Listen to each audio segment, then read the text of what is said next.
दर्शकों नमस्कार, मैं योगेश कांत हूं। आप खबर एक्सपर्ट देख रहे हैं। मेरे साथ राकेश जी हैं, वरिष्ठ सहयोगी खबर एक्सपर्ट और एक बड़े लॉयर भी हैं।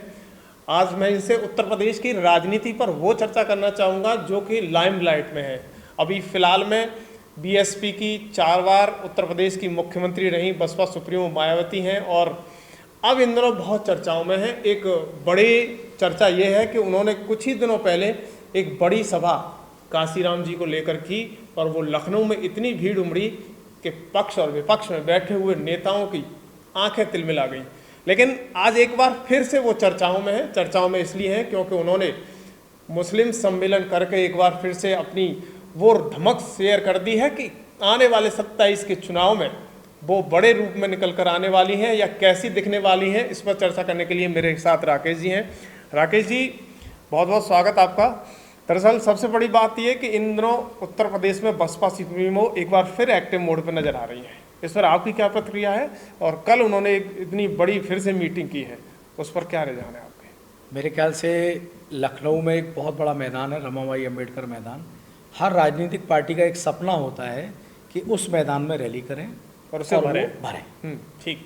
तो ज़्यादातर मैं देख रहा हूँ कि अभी इस रैली को देख करके पक्ष और विपक्ष दोनों के लिए मैं एक निष्पक्ष बात कहूँगा यहाँ, ठीक है, कि पक्ष और विपक्ष दोनों की एकदम से ऐसा दिवाली पे धमक हुई है, धमाका हुआ है कि पक्ष और विपक्ष दोनों की नींद गायब हो गई है। ठीक है।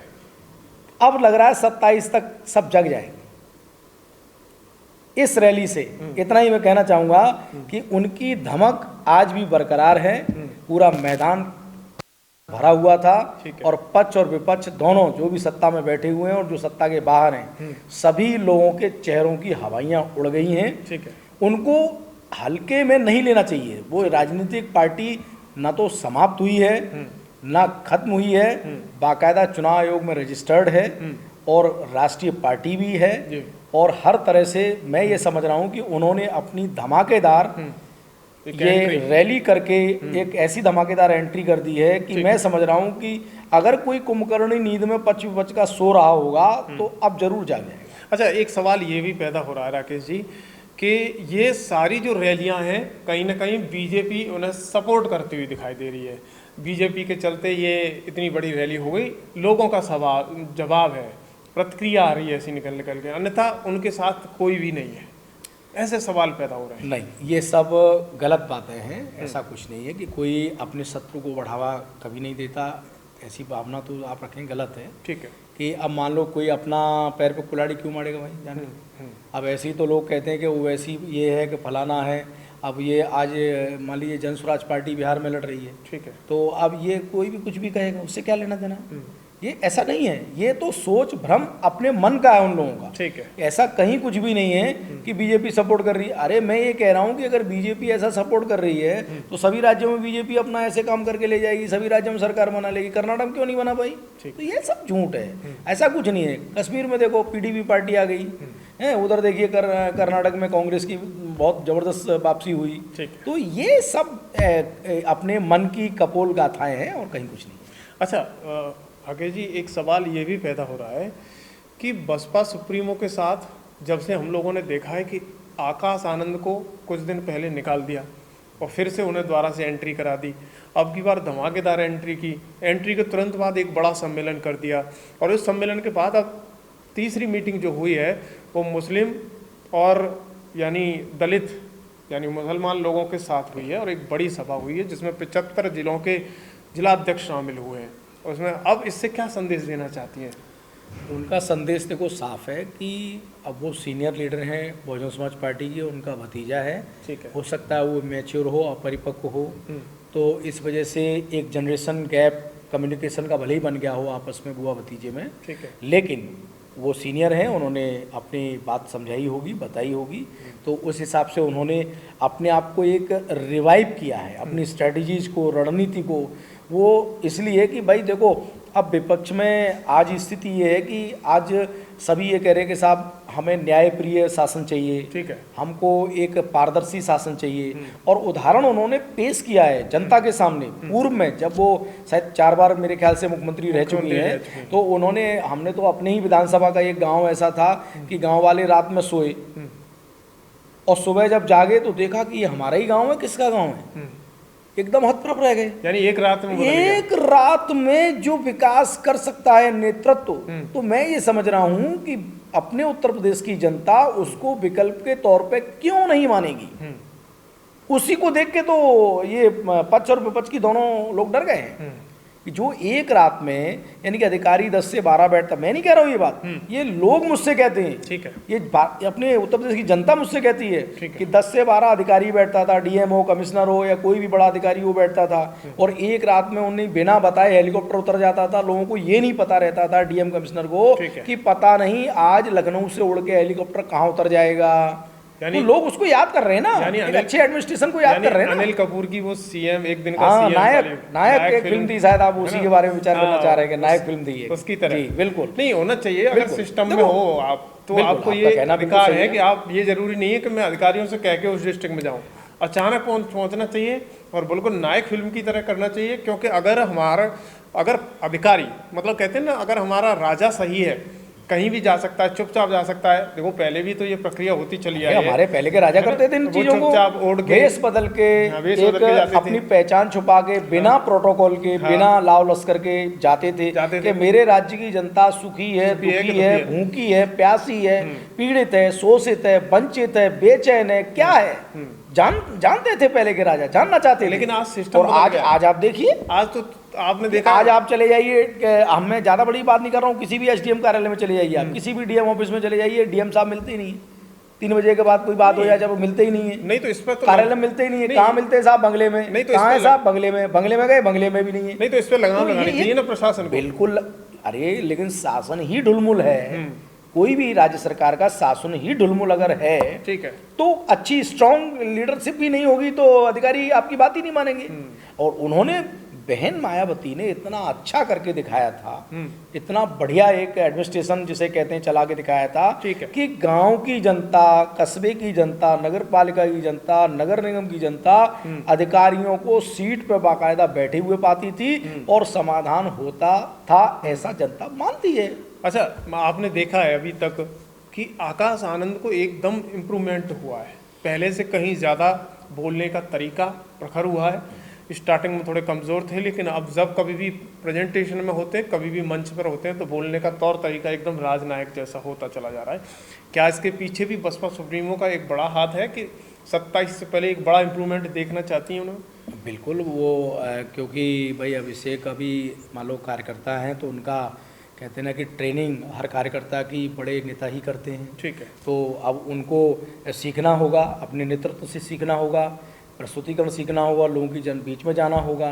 तो मैं ये समझ रहा हूँ कि हर बड़ी नेता अपनी अपनी पार्टी के छोटे नेताओं को, सबको आगे लाने के लिए उनको मेहनत करवाते हैं, सिखाते हैं, ठीक है, उनसे प्रेरणा के स्रोत बन के उनको सीख देते हैं। तो मैं समझ रहा हूँ कि आनंद जी अगर बदलाव खुद में ला रहे हैं उनके कहने से, तो मैं समझता हूँ कि उनका बड़ा चमत्कारी नेतृत्व बहन जी का, कि आपने उनको बदल दिया।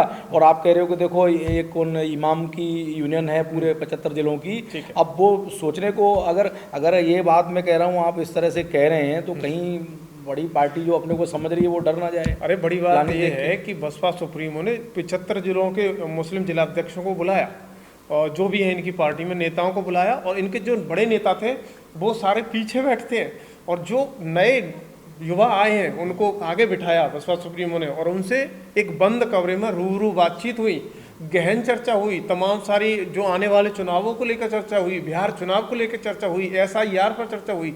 तो कहीं ना कहीं इस बार प्लानिंग बड़ी लगती है। तो विपक्ष और पक्ष दोनों को इससे बहुत जागरूक रहने की जरूरत है, आपको नहीं लगता? बिल्कुल, मैं तो समझ रहा हूँ कि कई गुना सतर्क रहना पड़ेगा। कि मान लो युवाओं को, आप समझते हो कि एक कहावत है पुरानी JP के आंदोलन से निकली हुई कि जिस ओर जवानी चलती है उस ओर जमाना चलता है, ठीक है, सुना होगा? हाँ, एकदम, कि जिस ओर जवानी चलती है उस ओर जमाना चलता है। और बहन जी के नेतृत्व में अगर युवाओं को इस तरह से 75 जिलों को उन्होंने बिठाया है, और उनके बाद उनके कंधों पे जिम्मेदारी खुद दे रही हैं, ठीक है। उनको आगे रख करके, तो मैं समझता हूँ कि उनकी तैयारी इन लोगों से बहुत आगे है। और इन लोगों को अब जितनी भी राजनीतिक पार्टियां हैं अपने उत्तर प्रदेश में, उनको बहुत ही अलर्ट होना पड़ेगा। तो क्या इसको लेकर के भाजपा में भी एक हलचल पैदा हो सकती है इन मीटिंग को लेकर के? जिस तरीके से एक्टिव बसपा सुप्रीमो नज़र आ रही हैं, भाजपा में भी कुछ चलन दिख सकता है कि उनसे पहले उन्हें भी तैयारी करनी होगी, या समाजवादी पार्टी डाउन होती हुई नज़र आ रही है, ऐसा कुछ है? इन सब पार्टियों में क्या लग रहा है, इस बार कुछ अलग देखने को मिल सकता है 27 में, या फिर योगी फिर सत्ता में रिपीट कर सकते हैं? देखिए, 27 का प्रश्न आते आते अभी तो हम 2025 में चर्चा कर रहे हैं इस बात की, ठीक है। लेकिन वर्तमान में जो मैं तैयारी का स्तर देख रहा हूँ कि उसमें बहन जी ने लीड ले ली है। ठीक है, एक लीड ले ली है। और आप जानते हो कि किसी भी रेस में, चाहे 27 का रेस मान लें, हम कुछ भी मान लें, कि जो नेतृत्व लीड ले रहा है, तो मैं ये समझता हूँ कि दूसरों को बेचैनी घबराहट तो बढ़ेगी, और बढ़ रही है। ठीक है। एकमात्र एक रैली होने से ही बेचैनी घबराहट बढ़ गई। तो मैं ये समझ रहा हूँ कि 27 आते आते बीजेपी को भी रिवाइव करना पड़ेगा, अपने को रिविटलाइज करना पड़ेगा, री एनर्जाइज करना पड़ेगा, और इनको भी ऐसे चेहरे आगे लाने पड़ेंगे कि जिससे जमीनी हकीकत को बैठी हुई सत्ता के लोगों को देखना ही पड़ेगा। क्यों कि आज बहन जी ने इस तरह से उनको अलर्ट कर दिया है, तो 27 आते आते जो सत्ता में बैठने, सबसे ज़्यादा परिवर्तन उनको स्वयं में लाना होगा। और विपक्ष तो तैयार है ही, वो अलर्टनेस अपनी उसकी और बढ़ाने वाला है। तो मैं ये समझता हूँ कि 2027 के चुनाव में बहुत बड़ा संघर्ष होने जा रहा है, और इसको कोई भी पार्टी हल्के में नहीं ले रही। अच्छा राकेश जी, मेरा एक सवाल है कि लोग कहते हैं, विपक्षी राजनेता कहते हैं कि दलित वोटर बढ़ चुका है, क्या इस बार 27 के चुनाव से पहले बसपा सुप्रीमो इन्हें इकट्ठा कर पाएंगे, या फिर एक रैली से ही ऐसा बड़ा संदेश दिया है कि विपक्ष और पक्ष पर कोई जवाब नहीं है इसका? मैं ये समझ रहा हूँ कि अगर बट गया होता तो उस रमाबाई अंबेडकर मैदान को भर नहीं पाता। ठीक है। ये सब झूठ है कि हमारा दलित वोट या एससी वोट या जो भी दबा कुचला, जैसे भी, मैं शब्द तो मेरे गलती से निकल गया, मैं तो सीधा कहूँगा शोषित, पीड़ित, वंचित किसी भी बिरादरी का हो, ठीक है, उसकी खेबनहार वो रही हैं। ठीक है। और उनका कार्य करने की शैली सबसे भिन्न है। ठीक है। तो मैं ये देख रहा हूँ कि भाई अब उसकी एक रैली से, उनकी एक रैली से वहाँ आते ही लोगों में कितना बड़ा बदलाव आ गया है। ठीक। लोग घबरा गए हैं, तो भाई मेहनत करनी पड़ेगी ना। मैं तो कह रहा हूँ दोबारा आने के लिए, तीसरी बार आने के लिए योगी जी को वो भी बहुत मेहनत करनी पड़ेगी। हाँ। और अखिलेश भैया जी हैं, तो उनको और ज़्यादा मेहनत करनी पड़ेगी। राकेश जी, अगर ये देखते हैं तो मेहनत होनी चाहिए। और दूसरा, कोई भी राजा हो, जनता को संभालता हो, तो उसे डिसिप्लिन जरूर मेंटेन करना चाहिए। देखिए, जनता को अगर खुश करना है तो अधिकारियों को टाइट करना पड़ेगा। अभी कहीं ना कहीं हम देख रहे हैं सिस्टम में थोड़ी सी ढील है, इसके चलते हमारे जो उत्तर प्रदेश में अभी दिख रहा है, थोड़ी थोड़ी परेशानियां हो रही हैं लोगों को, क्योंकि जो प्रशासनिक अमला है वो ढील में पड़ा हुआ है। योगी जी चाहते हैं कि प्रशासन टाइट रहे, लेकिन कहीं ना कहीं वो टाइट न रह के एक सवालिया निशान पैदा कर रहा है। ऐसे पे ऐसा प्रकट हो रहा है कि आने वाले दिनों में बसपा सुप्रीमो के लिए ये बड़े पॉइंट साबित हो सकते हैं। देखो, किसी भी विपक्ष की राजनीतिक पार्टी के लिए मौजूदा सत्ता की कमियां ही उसका संबल होती हैं। ठीक है। उनका बल होती है। ठीक है। उनके प्रचार प्रसार का माध्यम होती है। अब कोई भी, जो भी सत्ता में कोई भी पार्टी बैठी हुई है, अगर वो जनता के हित की चिंता नहीं करेगी, उसके सड़क, पानी, बिजली, ऊर्जा आदि की चिंता नहीं करेगी, आर्थिक चिंता नहीं करेगी, गैस रसोई सिलेंडर की चिंता नहीं करेगी, अधिकारी अपनी मनमानी करेंगे, तो ठीक है, मत करिए चिंता। 27 में वो अपना ऐसी चोट मारेगी, ऐसी चोट मारेगी कि पता ही नहीं चलेगा कि कौन पक्ष में गया, कौन विपक्ष में गया, कौन कहाँ निकल गया। तो ये तो मैं कह रहा हूँ कि ये तो अपने अपने कहते हैं ना कि जैसी करनी वैसी भरनी होगी, तो भरना पड़ेगा। जनता तो तैयार है, जनता तो तर्कशील होती जा रही है, जनता अपने अधिकारों को मांगेगी, हर पार्टी से मांगेगी, चाहे जो सत्ता में बैठा हो, चाहे विपक्ष में बैठा हो। भाई ये भी नहीं है कि विपक्ष को ढील दे दे, जनता किसी को ढील नहीं देगी। अब इस बार 27 में कतई ढील नहीं देगी। तो सीधी सी बात है कि अब मैं तो साफ कह रहा हूँ कि ये मान के चलो कि अब इस 2027 में अब आप ये कह रहे हो, बहाना ढूंढ रहे हो, भाई पत्रकार बंधु हैं आपके, अरे अधिकारी काम, अरे भाई अधिकारी, प्रशासन तो शासन के अंडर में ही आता है ना। ठीक है। ये तो प्रक्रिया है ना बिल्कुल वैधानिक। अब शासन अगर टाइट होता तो प्रशासन ढीला क्यों रहेगा? क्यों रहेगा साहब? क्योंकि इससे रिलेटेड हमारे पास तो शासन को टाइट होना पड़ेगा ना। जब शासन ढीला है तभी तो प्रशासन ढीला है। क्योंकि राकेश जी और इसका फायदा मैं तो समझता हूँ विपक्ष की पार्टियों को मिलेगा। अब दोनों में होड़ होगी, मैं तो कहूंगा विपक्ष की दोनों पार्टियों में, जिसमें अगर मान लो हम सपा की बात करें तो सपा भी उसको आगे आने के लिए तैयार बैठी है। क्यों वो भी और इधर बिल्कुल एड़ी चोटी का भाई, वो तो विपक्ष में बैठे हैं, हम ये वर्तमान जो सत्ता में बैठे हैं उनसे 10 गुना ज्यादा मेहनत कर रहे हैं वो लोग। आगरा को चिन्ह तो जाहिर सी बात है बिल्कुल 10 गुना ज्यादा वो कर रहे हैं। ऐसी बहन जी हमारी मायावती जी हैं, वो प्रयास करेंगी। उन्होंने अभी तो आप बताइए कि हम तो कह रहे हैं अधिकारी बिल्कुल ना काम करें, घर पे जाके सो जाएं, बैठे की तनख्वाह लें, आराम से सोने की तनख्वाह लें, कोई बात नहीं, उसका नतीजा 27 में मिलेगा। क्योंकि बात है, क्योंकि देखिए टॉपिक वो थोड़ा दूसरा है, लेकिन हमारे पास बहुत सारी शिकायतें आती हैं, ऑनलाइन शिकायतें आ रही हैं। हमसे कहा जा रहा है कि आप हमारे गाँव से न्यूज़ बनाइए, विकास नहीं हो रहा है, पिछले 7-8 सालों में कोई विकास नहीं हुआ, अभी भी हालात वैसे के वैसे। तो उन हालातों को देख करके कहीं ना कहीं ये चिंता रहती है कि अधिकारी काम नहीं कर रहे हैं या नेता काम नहीं कर रहे हैं। ये सवालिया निशान पैदा होता है, क्योंकि सरकार करोड़ों रुपए विकास के लिए खर्च कर रही है, लेकिन विकास कहाँ चला जाता है ये नहीं पता। कौन से स्टैंडर्ड पर हो रहा, खरंजा उखाड़ के खरंजा कर दिया जाता है, अच्छे खरंजे को उखाड़ करके वहाँ पाइपलाइन डाल दी जाती है। सरकार पर ऐसे ऐसे सिस्टम है, लेकिन फिर भी वो पैसे को इस तरीके से मिसयूज किया जा रहा है। क्या देखिए, मैं तो ये कह रहा हूँ कि इसमें गलती जो है वो शासन और नेताओं की ही पहले है। आप ये कह देंगे नहीं साहब कि फलाने एसडीएम डीएम काम नहीं कर रहे हैं, क्यों नहीं कर रहे हैं भाई? आपको पावर भी तो दे रखी है। कोई डीएम काम नहीं कर रहा है, एसडीएम काम नहीं कर रहा है, तहसीलदार काम नहीं कर रहा है, लेखपाल काम नहीं कर रहा है, नायब तहसीलदार काम नहीं कर रहा है, कोई भी अन्य अधिकारी काम नहीं कर रहा है, एसडीओ साहब काम नहीं कर रहे हैं। अरे तो उनको आपको हटाने के लिए आपके पास राइट्स हैं ना। आपके पास क्या नहीं है? कौन सी ताकत नहीं है? आप ताकत में हैं तभी तो आप सरकार में बैठे हैं। भाई सरकार में बैठता कौन है? ताकतवर होता है। जो जनता का जिसको बहुमत मिलता है वो ताकतवर होता है, और वो विपक्ष से ज़्यादा ताकतवर होता है, तब जाके सत्ता में बैठता है। अब आप कहोगे नहीं साहब, या तो भाई उनकी ऊर्जा खत्म हो गई है, ठीक है, मैं तो साफ कह रहा हूँ कि या तो 27 आते आते उनकी 25 में ही ऊर्जा खत्म हो गई है, ठीक है। तो आज उनके कहीं, अब आप बताइए, गड्ढा मुक्त का एक हमारे मुख्यमंत्री जी ने एक अभियान छेड़ा था, ठीक है, कि हर गांव की सड़क, शहर की सड़क, नगर निगम की गड्ढा मुक्त हो। आज हमारे गांव कहाँ गड्ढा मुक्त हो पाए साहब? प्रॉब्लम क्रिएट हो रही है। आज हमारे गांव में कहाँ पेयजल पहुंचा है? ये टॉपिक, हर घर नल और हर नल में जल। किस गांव में आप देख के आए बताइए? हम तो स्टूडियो में बैठे आज, और हम और आप मैं समझता हूँ कि अपनी विधानसभा के गाँव देख लो, किसी भी 75 जिलों की विधानसभा के गाँव देख लो, गांव में रिपोर्टिंग होनी चाहिए। मैं तो कह रहा हूँ, मैं तो स्वागत करता हूँ आप जैसे भाइयों का कि प्रत्येक ग्राम पंचायत में आप आइए, हम आपका स्वागत करेंगे, और बताइए और दिखाइए तर्कशील होकर के कि जनता को क्या मिला, क्या हमें पाया। Rakesh ji, come back to the topic. अभी जो बसपा सुप्रीमो द्वारा वहाँ जो चर्चा हुई है मुस्लिम प्लस दलित वोटरों को लेकर के, यानी इस बार मुस्लिम प्लस दलित वोटरों को जोड़ा जाएगा हर हाल में, उसके लिए उन्होंने ऐलान किया है कि भाजपा और सपा को और कांग्रेस को हराना है, उनके लिए आपको मेरे साथ आना है। 42 बिंदुओं की चर्चा इस तरीके से बसपा सुप्रीमो ने दी है और एक कड़ा संदेश देने की कोशिश की है। क्या इससे कोई ऐसा मैसेज जा रहा है कि ग्राउंड लेवल पर बसपा एक बार फिर से मजबूत होगी? बिल्कुल। देखिए, ये प्रश्न बहुत अच्छा आपने उठाया है कि पहले भी एक पार्टी ने M+Y = सत्ता, ठीक है, सफल प्रयोग किया। फिर सोशल इंजीनियरिंग के नाम पे भी सवर्ण, दलित और उनको जोड़ करके बहन जी ने भी एक सफल प्रयोग किया, ठीक है। तो सत्ता के लिए समीकरण हर पार्टी बनाना चाहती है, ठीक है। तो जब M+Y सफल हो सकता है और भी कोई फॉर्मूला सफल हो सकता है, और M+D करके अगर कोई फार्मूला आता है तो जाहिर सी बात है वो तो मास्टर डिग्री भी है भैया। MD माने मास्टर डिग्री है। MBBS से ऊपर जब जाते हैं तो वो MD कहलाती है, ठीक है। तो अब की बार सोशल इंजीनियरिंग से भी बढ़िया फार्मूला लगता है बहन जी अगर ला रही हैं, तो मैं समझ रहा हूँ कहीं हिट ना हो जाए।